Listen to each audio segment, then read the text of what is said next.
এইটা চিনি শাক। চিনি শাক কোন কোন বন্ধুরা চেনো দেখেছো? এটা সত্যি খেতে খুব ভালো লাগে। জানি না, অনেক জায়গা আছে অনেক জায়গা নেই।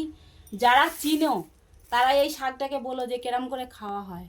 আমি তো বলবো এটা মাছের মুড়ো দিয়ে, বেগুন দিয়ে, লাল আলু দিয়ে, গোল আলু দিয়ে আমরা তো খাই হালকা রান্না করে। সত্যি খুব ভালো লাগে, একবার খেলে মনে থাকবে এই শাকটা। এটা কিন্তু চিনি শাক, চিনি শাক।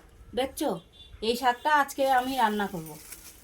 এই আমাদের দেশ থেকে নিয়ে আসছে, দেখছো তো? খুব সুন্দর শাক না কচি?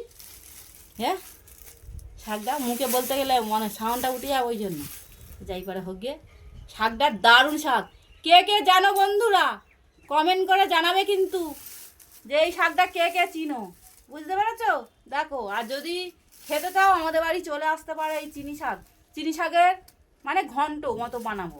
সত্যি খুব ভালো লাগে, দারুণ লাগে খেতে। আমরা খাই বলে তাই। কেরম করে রান্না করবো সেই রান্নাটা পরে দেখাবো।